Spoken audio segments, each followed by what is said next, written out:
अस्सलाम वालेकुम जी। साराना का सलाम कबूल कीजिएगा। साराना यूट्यूब साराना ऑफिशियल में आपको खुशामदीद कहता हूँ और अपने फेसबुक पेज पे भी आपको खुशामदीद कहता हूँ। बातें तो खैर बहुत सारी करने वाली हैं, लेकिन आज मियाँ नवाज शरीफ साहब एक बार फिर बोले हैं और शहबाज शरीफ साहब भी बोले हैं। आज के इजलास में अमली तौर पे मियाँ नवाज शरीफ साहब जो हैं वो ड्राइविंग सीट पे आ गए हैं और शहबाज शरीफ साहब जो हैं उन्होंने कहा जी हूँ जागते रहना तो मेरे ते ना रहना तो यह पे थोड़ा समान। और वो जो लाडे अड्डे पे कहते हैं ना कि सवारी अपने सामान की खुद हिफाजत करे, शहबाज शरीफ साहब ने कह के और अपनी जान जो है वो छुड़वा ली है। नवाज शरीफ साहब ने जो आज खिताब किया और उसमें तो उनकी दो तीन चीज़ें बड़ी इंपॉर्टेंट थी जिस पे मैंने आज बात करनी है। एक तो ये थी कि उन्होंने कहा कि साकिब निसार की उनके पास ऑडियो मौजूद है जिसमें साकिब निसार ने कहा कि नवाज शरीफ को हटाना है और शहबाज शरीफ को इमरान खान को लेके आना है। दूसरी बात जो बड़ी इम्पोर्टेंट है वो उन्होंने कही और वो वहाँ कौम से गिला किया। उन्होंने कहा कि मुझे कौम से भी गिला है कि कौम ने हर बार मैंने उनके लिए बहुत कुछ किया और कौम ने मेरे लिए कुछ नहीं किया। आज का जो मेरा वीलॉग है वो इसी बात पे है कि मियाँ नवाज शरीफ साहब ने कौम को क्या दिया और कौम ने मियाँ नवाज शरीफ साहब को क्या दिया। और साकिब निसार साहब की जो ऑडियो है जिसमें वो ये कह रहे हैं मियाँ नवाज शरीफ साहब एक्चुअली क्या बात कहना चाह रहे थे और क्या नहीं कह पाए। आपने अंजुमन फिल्म देखी होगी रानी की और वहीद मुराद की, तो उसका एक गाना था रानी पे फिल्म आया था कि इजहार भी मुश्किल है कुछ कह भी नहीं सकते, मजबूर हैं उफल्ला कुछ कह भी नहीं सकते। इजहार भी मुश्किल है चुप रह भी नहीं सकते, मजबूर हैं उफल्ला कुछ कह भी नहीं सकते। आज की प्रेस कॉन्फ्रेंस मुझे कुछ ऐसे ही लगा कि जैसे को वो कुछ कहना चाह रहे हैं, कह नहीं पा रहे, चुप हैं और वो बोलना भी चाह रहे हैं। अब मिसाल के तौर पे साकिब निसार का उन्होंने कहा कि जो उनकी ऑडियो उनके पास है, पहले तो चीफ जस्टिस साहब को उन्हें भी बुलाना चाहिए कि हम ऑडियो लीक्स के ऊपर तहकीकात कर रहे हैं, ये ऑडियो आपके पास कहाँ से आई। It is the best time कि सुप्रीम कोर्ट नवाज शरीफ साहब को तलब करे और उनसे तहकीकात करे कि ये साकिब निसार साहब की ऑडियो उनके पास कहाँ से आई, फिर उसकी फोरेंसिक भी कराए कि ये ऑडियो असली है भी या नहीं है। दूसरी चीज़ मियाँ नवाज शरीफ साहब ने आज कहा कि जी मैं लंदन प्लान के तहत मुझे हटाया गया और उस लंदन प्लान में एक जनरल शामिल थे, साकिब निसार थे, ताहिरुल कादरी थे और कौन बहुत कुछ थे। तो उन्होंने इस लंदन प्लान का बिल्कुल ज़िक्र नहीं किया जिसमें उनको वापसी लाया गया और उन्हें बताया गया कि हम इमरान खान को हटा देंगे, इमरान खान की जगह आप आ जाएंगे, आपको इंतखाब लड़ने की आज़ादी होगी, इमरान खान को हम आपको सज़ाएँ दे देंगे।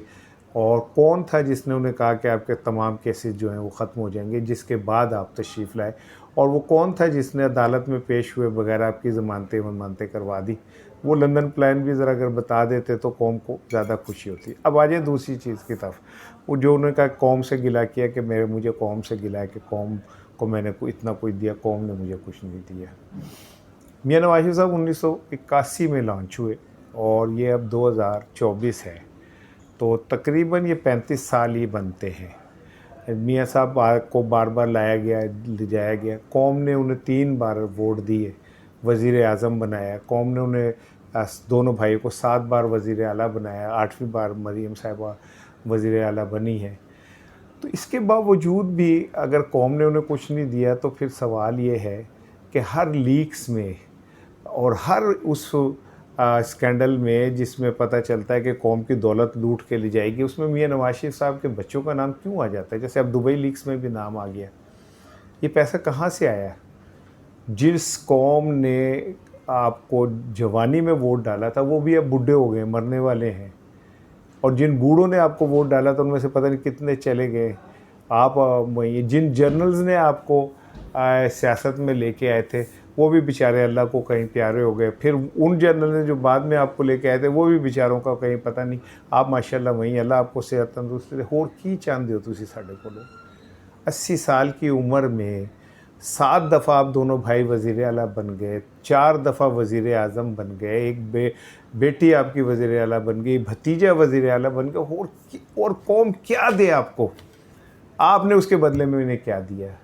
आपने कौमी ख़जाना लूटा, आपने अपने बच्चों के कारोबार बाहर सेटल किए, आपने इस कौम की दौलत इकट्ठी की, आपने इस कौम को धोखा दिया, आपने सारे पैसे अपने बाहर ले जाके इन्वेस्टमेंट किए, दुनिया को आप कहते रहे पाकिस्तान में इन्वेस्ट करें, आपने फौजी डिक्टेटर्स के तलवे चाट के हर बार इक़्तिदार हासिल किया, आप फिर उनसे लड़के बाहर निकले। और क्या कौम आपको दे, मुझे बताएं क्या आप चाहते हैं? जानें आपके लिए दी, तहरीक निजात चली, लोगों ने जानें अपनी कुर्बान की, कैदें काटी, गोलियां खाईं, लाठियां खाईं, और कौम आपको क्या दे मियां साहब, ज़रा कुछ बता दें।